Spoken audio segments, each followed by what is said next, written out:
गौरीचक थाना क्षेत्र में लूट कांड का 24 घंटे के भीतर उद्भेदन, जिसमें 2 अपराधियों को गिरफ्तार किया गया। तो वहीं बहादुरपुर थाना क्षेत्र में अपहरण कांड में त्वरित उद्भेदन करते हुए अपहृत व्यक्ति को सकुशल बरामद किया गया, जिसमें भी 2 अपराधियों को गिरफ्तार किया गया है। नमस्कार, आप देख रहे थे बिहार 24 न्यूज और आपके साथ में आज पटना सिटी एसपी ईस्ट परिचय कुमार ने 2 मामलों का खुलासा करते हुए पत्रकारों को बताया कि पहला मामला गौरीचक थाने का है, जहां एक महिला रामगंज स्थित पंजाब नेशनल बैंक से रुपए की निकासी के बाद लौट रही थी। इसी दौरान रास्ते में एक मोटरसाइकिल पर सवार 3 अज्ञात अपराधियों ने उन्हें ओवरटेक कर रोक लिया, मारपीट की और उसके बाद थैला छीन कर फरार हो गए। इस मामले में त्वरित कार्रवाई करते हुए 2 अपराधियों को गिरफ्तार किया गया है, जबकि एक फरार अपराधी की गिरफ्तारी के लिए पुलिस लगातार छापेमारी कर रही है। तो वहीं दूसरे मामले पर बात करते हुए सिटी एसपी पूर्वी परिचय कुमार ने बताया कि बहादुरपुर थाना क्षेत्र में दिनांक 10 अक्टूबर 2025 को संध्या लगभग 6 बजे गर्भवती महिला दुखद अवस्था में थाना पहुंची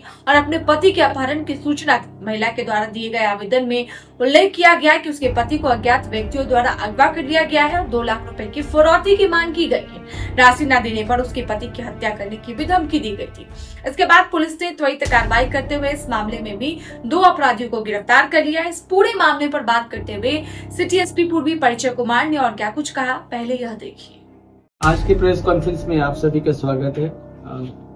कुछ महत्वपूर्ण मामलों में आपसे इंफॉर्मेशन साझा करनी है। पहला मामला है गौरीचक से। कल यानी 10 अक्टूबर को एक लूट की घटना होती है। एक महिला के पास से 49,900 रुपए लूटे जाते हैं।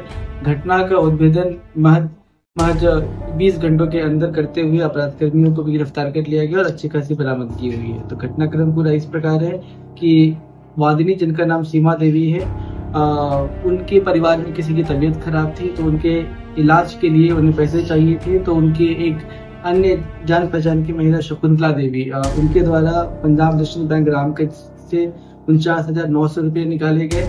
वो पैसे एक अन्य महिला को दिया गया ताकि वो सीमा देवी के घर तक पहुंचा दे। जैसे ही वो महिला बैंक से बेलदारी चक्की की ओर निकलती है, 3 अपराधकर्मी एक मोटरसाइकिल पे आते हैं चढ़ के और उन्हें ओवरटेक करते हुए उन्हें घेरते हैं और ये पैसे लूट कर ये चल देते हैं।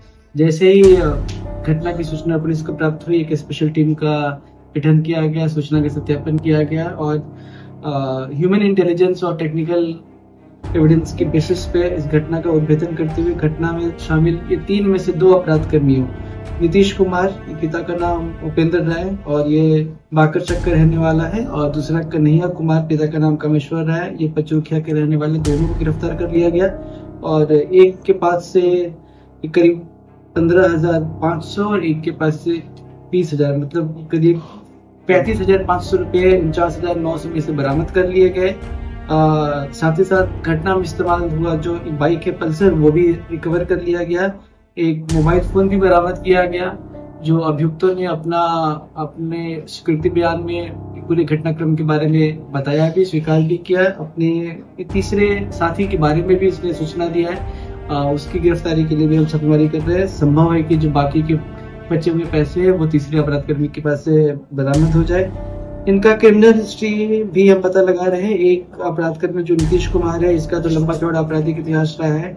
गौरीचक थाना 410, 24, 367, 23, 395, 22, इसके इस तरीके से करीब 7 कांड अभी तक हमें मिले इसके खिलाफ जो गौरीचक में दर्ज है। दूसरे अपराधकर्मी का आपराधिक इतिहास भी अभी हम पता लगा ही रहे, क्योंकि अभी कुछ घंटे पहले ही इनकी गिरफ्तारी हुई। अपराधियों को पैसे की सूचना कैसे था? ये इनका मोडस ऑपरेंडी ये है कि ये बैंक वगैरह में रेकी करते हैं कि ऐसा कोई भी व्यक्ति जो झोला वगैरह में ये पैसे लेके जा रहा हो और तो बनने पर टाइप कर लगे, उनसे रास्ते में पैसा छीन सके या लूट सके। तो इनका एम वही है, वो बैंक में आके रेकी करते हैं। इसमें से भी 3 में से एक व्यक्ति जो पकड़ा नहीं गया, वो बैंक के ऊपर रेकी कर रहा था। बैंक के कैमरे में भी उसे देखा गया और अन्य 2 अपराधकर्मी नीचे वेट कर रहे थे। जैसे ये महिला पैसे लेके आगे निकली, ये इसके पीछे लग गए और उसके बाद मौका देख के पैसे लूट लिए। जी, हथियार के इस्तेमाल की बात तो नहीं आई है, ना ही वादी के द्वारा बताई गई, ना ही अभी तक हमें इनके पास रिकवर हुआ है। परंतु संभव है कि इनके जो तीसरा अपराधकर्मी है उसके पास हथियार भी हो और जरूरत पड़ने पे शायद उसका इस्तेमाल करता भी, तो उसकी गिरफ्तारी के बाद मामला क्लियर होगा। लूट लिया गया या झपट्टा मार लिया गया? जी, जो वादिनी द्वारा जैसे बताया है कि वो पीछे से आके ओवरटेक करते हैं, पैसे छीनने की कोशिश करते हैं, असफल होने पे मारपीट करते हैं। तो ये पूरी तरीके से लूट का मामला। हथियार भी दिखा, हथियार दिखाने की बात तो नहीं आएगी। कितने बैंकों के रेकी ये लोग करते थे, कुछ पूछताछ में बताया है? जी, ये जो आसपास के जो बैंक है उसको आइडेंटिफाई करते थे, उसके हिसाब से इनका जो अपराधकर्मी गिरफ्तार हुए, इनका बोलना है कि जो ये तीसरा अपराधकर्मी है उसने ही इन्हें फोन करके बुलाया कि आज कुछ पैसे वगैरह का इंतजाम करते हैं, और वही उन्हें वो बैंक ले गया। तो इनका क्या हमेशा करते हैं, पहली बार करते हैं, इसके बारे में तो तीसरा अपराधकर्मी पूछा जाएगा तो क्लियर होगा। जो आपराधिक इतिहास इसका है वो मोस्टली आर्म्स एक्ट और हत्या का प्रयास वगैरह का है। तो अपराधकर्मी तो बड़ा ही है, हालांकि इस टाइप से लूट वगैरह पहले किया है नहीं किया इस बारे में अभी कोई रिकॉर्ड हम खोज रहे हैं। हथियार तस्करी भी है क्या? हथियार भी बेचा करते थे क्या सर? हथियार तस्करी का कोई काम तो हमें नहीं मिला है। हत्या आर्म्स एक्ट के केसेस तो है जिसमें गोली चली है, बट हथियार तस्करी का मामला तो नहीं है। बाइक चोरी करते हैं? बाइक का कन्हैया का बोलना है कि बाइक इसका ही है, तो एक अपराधी गिरफ्तार हुआ है, परंतु बाइक के मालिक का भी सत्यापन कर रहे हैं। और ये भी संभव है कितनी बार ये लोग बाइक बिना ओनरशिप ट्रांसफर करते हुए बेच देते, तो क्या इसने किसी और से खरीदा है या फिर फर्स्ट हैंड बाइक है, उसके सत्यापन किया। और उपलब्धि है बहादुरपुर थाने से कल यानी 10 अक्टूबर को शाम के 6 बजे एक महिला जिनका नाम कोमल कुमारी है और गर्भवती भी, वो थाने पे आती है बहादुरपुर और बोलती है कि उनके पति को किडनैप कर लिया गया है और फिरौती के रूप में 2 लाख रुपए की मांग की गई है। घटना की गंभीरता को देखते हुए त्वरित रूप से एसएचओ के द्वारा कार्रवाई की गई। वहां थाने के अन्य पुलिसकर्मी और पुलिस पदाधिकारी की टीम में शामिल थे। टेक्निकल एविडेंस के बेसिस पे घटना का उद्भेदन किया गया, उसके साथ साथ 2 अभियुक्तों को गिरफ्तार कर लिया गया और साथ ही साथ जो ये अपहृत व्यक्ति थे सोनू कुमार, उनकी भी बरामदगी कर ली गई। इनकी बरामदगी सैदपुर हॉस्टल से हुई है। जो अपराधकर्मी गिरफ्तार हुए उनका नाम इस प्रकार है। पहला अमित कुमार उर्फ आर्यन राज और दूसरे व्यक्ति का नाम भी अमित कुमार है और ये पहला अपराधकर्मी नवादा का रहने वाला है और जो दूसरा अपराधकर्मी गया का रहने वाला है। तो जब इनसे पूछताछ किया गया तो इन्होंने ये बताया कि जो पीड़ित महिला है इसके भाई ने संभवतः कोई साइबर फ्रॉड किया था और वो साइबर फ्रॉड के पैसे इन 2 अपराधकर्मी के अकाउंट में आए थे और जब इन्होंने उसके बोलने पे कि पैसे ट्रांसफर कर दिए, उसके बाद इनके अकाउंट में किसी तरीके से कोई पुलिस कंप्लेंट के बेसिस पे जो संभवतः यूपी से था, इनका अकाउंट फ्रीज कर दिया गया। उसी का बदला लेने के लिए इन्होंने किडनैप करके पैसे मांग रहे थे। हालांकि जो इनका जो इन्होंने अपने बचाव में बोला है उसका भी अभी हम सत्यापन कर रहे हैं। बैंक से स्टेटमेंट लिया जाएगा, जो अन्य राज्य की पुलिस है उससे भी संपर्क किया जाएगा, परंतु यह किडनैपिंग का तो एक पूरी तरीके से मामला है, फिरौती का मामला है, उसी के आधार पर हम आगे की कार्रवाई करेंगे। कितने पैसा की लेन देन था सर?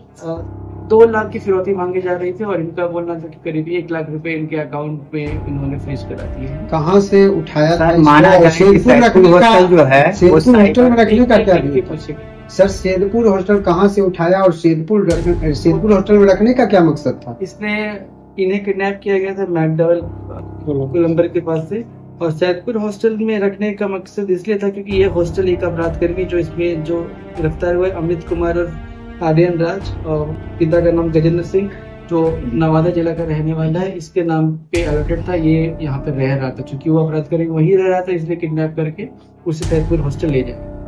क्या लग रहा है अब अपराधी भी हॉस्टल में पनाह ले रहे हैं क्या सर? जी, अपराधी कोई बाहर से आते नहीं है, यहाँ जो पब्लिक के बीच से ही होते हैं। संभव है कि वो स्टूडेंट भी हो सकते, कोई और काम करने वाले। ये अमित जो है वो करता क्या है? ये छात्र दोनों का ही बोलना है कि छात्र है और कॉम्पिटिशन वगैरह की तैयारी। साइबर फ्रॉड हुआ कब? इसका पूरा डिटेल अभी हमारे पास नहीं है। जो अक्यूज का स्टेटमेंट हमने लिया है, हमें उसे वेरीफाई करना है।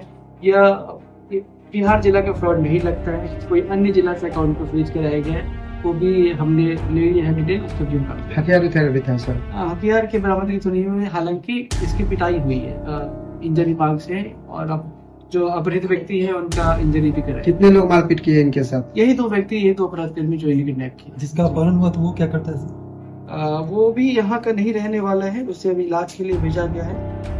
वो भी रहने वाला है नवादा जिला का रहने वाला है, अपने किसी रिलेटिव के यहाँ पे आया हुआ। इन लोगों को तो क्या सर ये माना जाए कि वो साइबर अपराध में शामिल था? जो अपराधकर्मी पकड़े गए उनका ये बोलना है कि जो वादिनी महिला है उसका भाई से इनका संपर्क था, तो संभव है कि महिला का भाई कोई साइबर फ्रॉड में शामिल हो। हालांकि इस बात की पुष्टि अभी हम नहीं कर सकते। तो आपने देखा कि पुलिस की तत्परता के कारण एक तरफ लूटकांड का उद्भेदन कर लिया गया है, तो वहीं दूसरी तरफ अपहरण कांड में त्वरित कार्रवाई करते हुए पुलिस ने 2 अपहरणकर्ताओं को भी गिरफ्तार कर लिया है। इन्हीं तरह की तमाम खबरों को देखने के लिए आप देखते रहिए द बिहार 24 न्यूज। हमें दीजिए इजाजत, नमस्कार।